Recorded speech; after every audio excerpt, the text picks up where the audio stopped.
«Лишь тот, кто странствует, открывает новые пути», гласит норвежская пословица. Но для того, чтобы на этот путь встать, необходимо сделать шаг, чтобы оказаться за границей дома.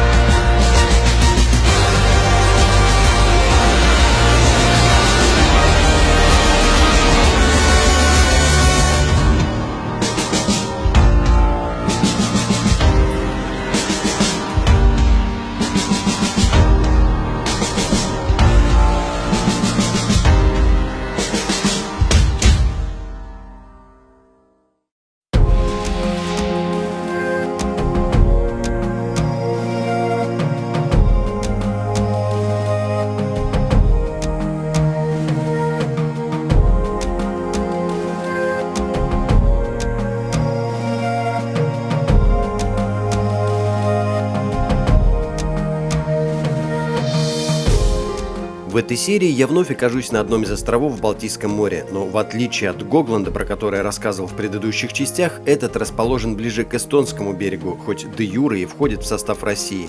В русской топонимике его название звучит как «мощный», но более романтично, на мой взгляд, его финское имя. Добро пожаловать на остров Лаван-Сааре. Несмотря на закрытые внешние границы, я вновь оказался за границей дома.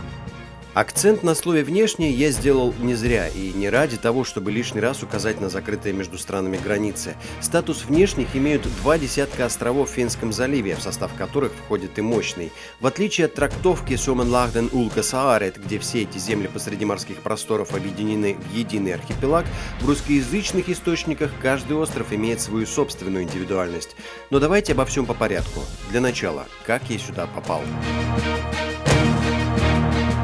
Балтика настолько непостоянна, что даже абсолютный штиль без малейшего намека на облачность буквально за час может превратиться в самое настоящее ненастье. С этим я сталкивался неоднократно, когда снимали прошлые выпуски. И уж поверьте, лучше не доспать час, чем потом сутки, а то и несколько, следить за прогнозом на берегу. Всегда себе говорю, никогда не загадывай. Вот вроде бы приехал вовремя, и солнце есть, но волна настолько высокая, что выходить в море попросту небезопасно. Что значит держать нос по ветру, знают, наверное, все, но только в море понимаешь буквальный смысл этого выражения. Здесь главное не упустить момент и вовремя сняться с якоря, успев погрузить все необходимое. А это запас провизии, воды, средства связи, теплая одежда, сменная обувь. Всего не перечислишь, а еще сложнее было не упустить самое необходимое во время сборов накануне. Как ты яхту назовешь, так она и поплывет. В зависимости как от погоды, так и от быстроходности судна. В пути можно успеть посмотреть трилогию «Властелин колец», например, а если повезет, то времени хватит лишь на часовую серию какого-нибудь сериала. В любом случае и то, и другое придется закачать себе на девайс заранее. Связи в море нет от слова совсем, несмотря на относительную близость берегов Эстонии, Финляндии и России. Впрочем, есть и еще пара вариантов, как скоротать досуг. Смотреть на море, а если станет совсем скучно, то всегда можно добрать сон. Тем более для людей с морской болезнью это лучший рецепт от укачивания. Не раз видел людей, которые страдают от морской качки. Как они сами признаются, не самое лучшее ощущение. Но есть небольшой лайфхак. Практически в любой аптеке можно найти вот такое средство. Драмина называется. За полчаса до выхода в море лучше съесть 2 таблетки, а за несколько часов и вовсе отказаться от какой-то еды. Пусть это и не панацея, но симптомы морской болезни скорее всего отступят, и дискомфорта в путешествии не будет.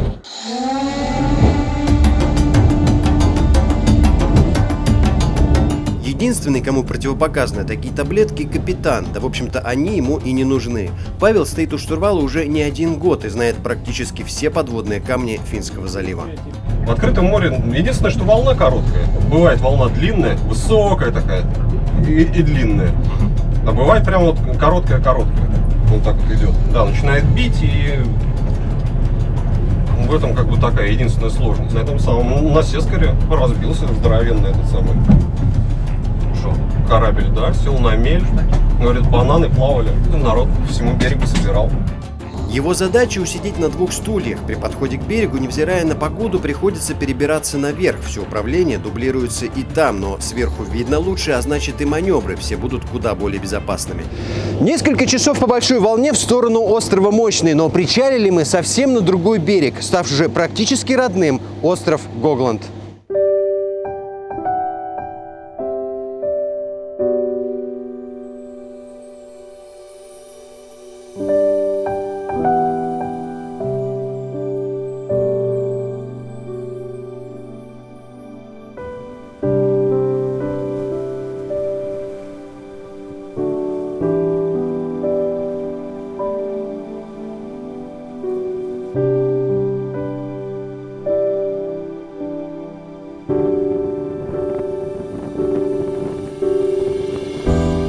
Две предыдущие серии «За границей дома» были посвящены именно этому месту, и даже тогда я не успел охватить весь материал, который было бы интересно показать. Об этой земле можно рассказывать бесконечно, настолько много здесь и легенд, и конкретных исторических фактов.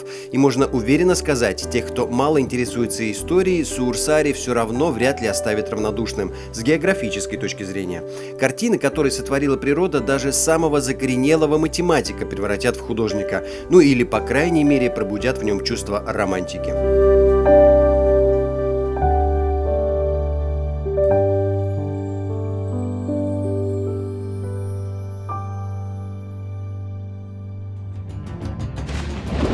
Очередной морской пит-стоп на Риде. Попасть в пункт назначения сейчас невозможно. На остров ложится туман.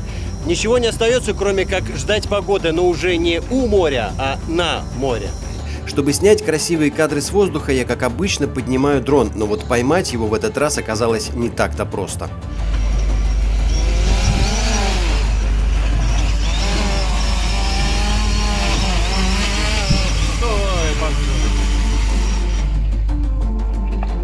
Вот такой вот вид.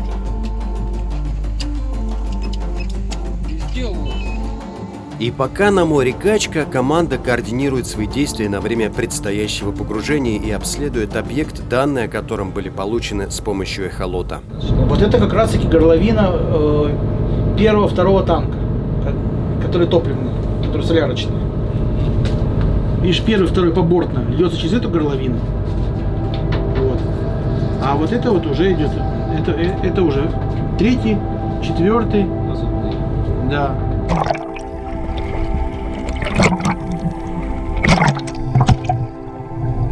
В самом море, точнее под кромкой воды, сейчас идут работы по изучению очередного погибшего судна. Команда акванавтов исследует танкер Т-12, который во время Таллинского перехода в 1941 году потерпел крушение в нескольких милях от Гогланда. Интересен он не только с исторической точки зрения. Живое любопытство этот объект вызывает и у экологов. Зубы нефтепродукты, органика, в принципе, они в воде, они и распространяются, да, и перерабатываются специально, есть бактерии, которые за счет их питаются. То есть со временем это все очищается. Вопрос как бы в концентрации, но в принципе все они там, да, кто что-то накапливается в тканях живых веществ, что-то в принципе отравляет воду, там, не знаю, мешает фотосинтезу, мешает проникновению света, изменяет теплоемкость воды. То есть очень много факторов, и все это в комплексе воздействует.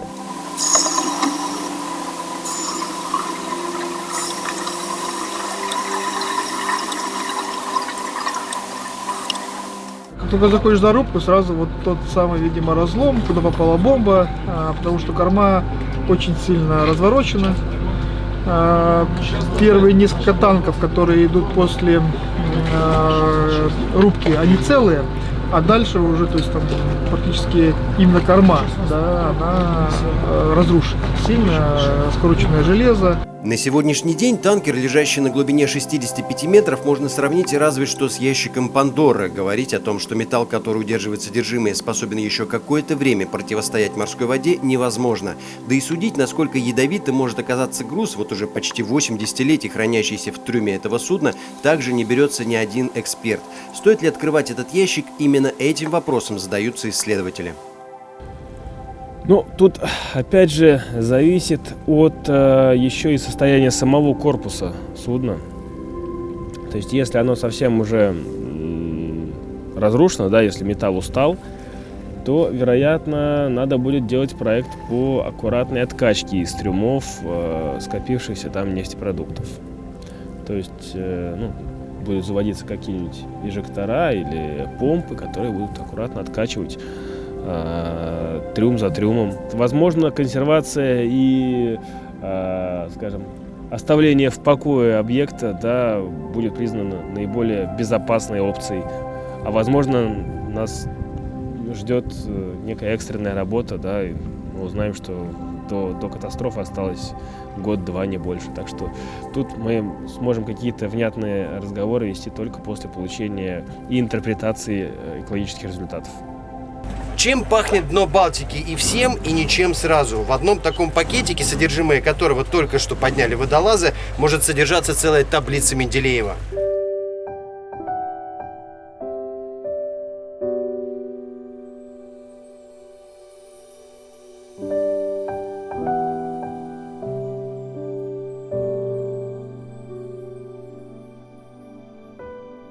И пока акванавты исследуют, а ученые анализируют, танкер не перестает напоминать о себе радужными масляными кругами, которые поднимаются со дна Балтики.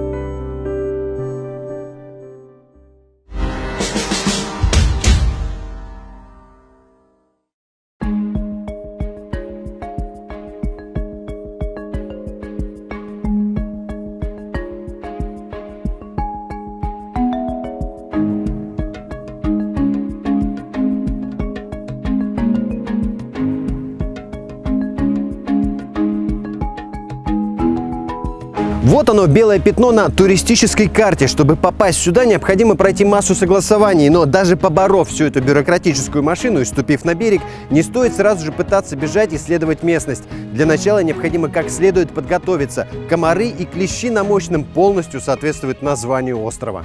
Первое, что предстоит сделать – выбрать место для ночевки. Нет, забронировать номер в отеле здесь не получится, его попросту нет. Остров почти необитаем, здешние жители – это персонал небольшой погранзаставы и сотрудник маячной службы. В целом Мощный мало чем отличается от соседних островов. Не зря Финляндия включила его в единый архипелаг, но некоторые вещи делают его уникальным. По традиции ставим галочки.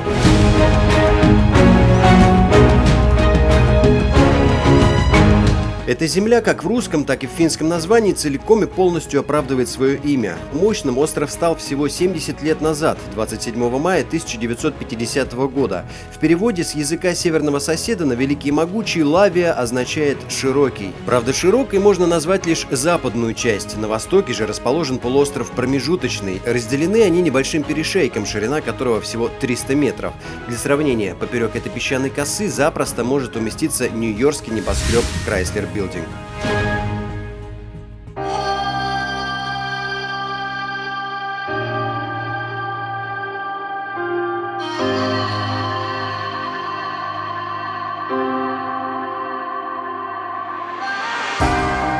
Как и любое другое историческое место, это также имеет свои легенды. Одна из них связана с фольклорным названием местности. По разным данным, люди, населявшие эту землю, именовали ее островом Белых Роз. Лавансааре покрыт кустами шиповника, который во время цветения превращает его в ковер из белых цветов.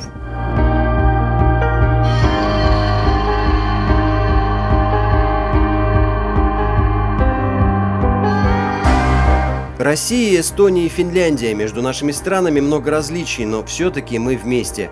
Такое соседство не может не наложить отпечаток на нашу общую историю, пусть и не все ее вехи окрашены в позитивные тона. Споры за территорию во все времена были камнем преткновения, не исключением были и острова в Балтийском море.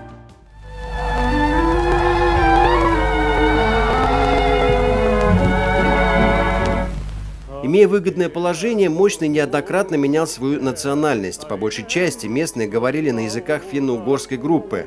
Наибольшая численность населения была отмечена в 1923 году. Тогда перепись живущих здесь людей насчитывала 1338 человек, большинство из которых были карельского происхождения. На острове построили свой детский сад, организовали рыболовный клуб и общественную ассоциацию «Марта», во владении которой находились собственные дома. Поводом для зависти соседних земель стали доходы островитян. В каждом хозяйстве был собственный скот. Внушительный флот, насчитывавший 85 крупных парусных судов, давал возможность вести торговлю между российскими, финскими и шведскими прибрежными городами.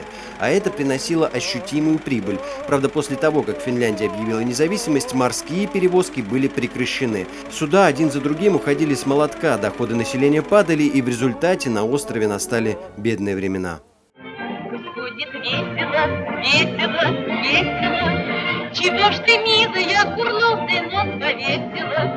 Мы выпьем раз и выпьем два. Наши славные уста, вот так, чтоб завтра не болела голова. Своими серебристыми крыльями самолеты качали и над островом Мощный. Во времена Великой Отечественной войны на Лавансааре был построен аэродром, где базировалась истребительная и штурмовая авиация флота. Военные баталии разворачивались не только на земле и воде, ожесточенные бои велись и в небе. Все силы и средства были сведены в островной и укрепленный сектор главной военно-морской базы Краснознаменного Балтийского флота. Именно здесь, на острове, и был расположен ее штаб. Поскольку этот остров, он был передовым, то постоянно его атаковала вражеская авиация. Здесь была масса бомбардировок, здесь стояли полки зенитной артиллерии наши, и находился аэродром, на котором базировались самолеты атакующие и самолеты, прикрывающие эту базу. Поскольку немцы постоянно атаковали этот остров, то здесь были интенсивнейшие воздушные бои. И по большому счету мы очень надеемся, что нам как-нибудь удастся организовать работы по поиску лежащих здесь самолетов, поскольку довольно много было сбито самолетов и советских, и немецких, и финских. Спустя 75 лет после окончания военных действий здесь остался лишь намек на взлетно-посадочную полосу. Сейчас это место уже заросло молодым лесом, но, вероятно, это и есть та самая точка, откуда взлетали и куда приземлялись самолеты.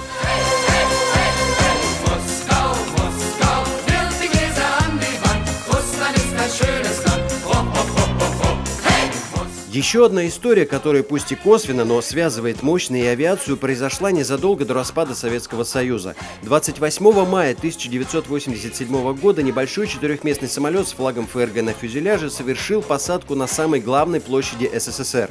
Такой дерзости от иностранцев советское руководство никак не ожидало. Скандальная история молодого немецкого пилота Матиаса Руста тогда потрясла всю страну. С самого момента пересечения нарушителем границы истребители неоднократно поднимались с аэродромов, но сбивать гражданское судно они не могли. Высшие должностные лица не давали приказа. Самолет Руста спокойно приземлился на Красной площади, несмотря на красный уровень боевой тревоги. А тревогу эту, как говорится, во все колокола начали бить именно на острове Мощный, на котором тогда размещался радиолокационный пост наблюдения. К награде был представлен матрос, доложивший об обнаруженной цели.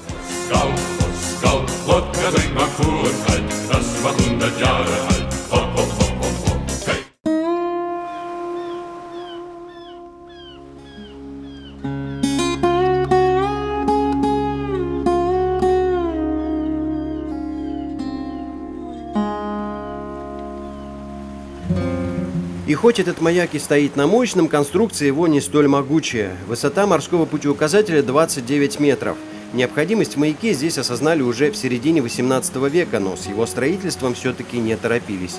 Изначально светоч появился на острове Нерва, на северо-востоке Финского залива, но бурное развитие мореходства все же заставило отстроить маяки на Мощном. Правда, произошло это спустя почти век. В 1844 году на мысе полуострова Киркорви была возведена деревянная четырехгранная пирамидальная башня. За всю историю маяк неоднократно перестраивался, постепенно обретая современный вид. Ориентироваться можно было не только на свет, но и на звук. Помимо световых сигналов оповещения, в 1901 году здесь была организована и туманная станция. Каждые 10 минут на берегу производился взрыв пероксилиновых патронов. Зимой 3 сигнала такой взрывной морзянки здешние рыбаки расшифровывали как «Угрожает опасность. Спешите на берег». Спустя 2 года, в 1903 году, на Лавансааре появилась голосовая связь с Большой землей. Телефонный кабель, проложенный по дну залива, соединил остров с городом Нарва на эстонском берегу и маяком на острове Нерва, недалеко от побережья Финляндии. К сожалению, дальше проводных технологий дело так и не пошло. Проблемы со связью на острове существуют до сих пор. Мобильный телефон здесь можно использовать разве что как фотоаппарат. Заинтересованность русских мореплавателей в безопасности морских путей способствовала тесному сотрудничеству между СССР и Финляндией. Почти 100 лет назад, в июле 1923 года, Советский Союз подписывает с северным соседом соглашение о поддержании порядка судоходства, содержании маячных сооружений и лоцманской службы. Несмотря на то, что Лавансаари был финской территорией, Советы тратили на нужды маячной службы острова колоссальные по тем временам деньги. Чтобы следить за сохранностью всего этого хозяйства, был нанят сторож, которому ежегодно платили 1800 марок. До перехода Финляндии на евро в 2001 году в эквиваленте на российский рубль это чуть меньше 30 тысяч рублей. Вроде бы и немного, но и тратить здесь особо не на что.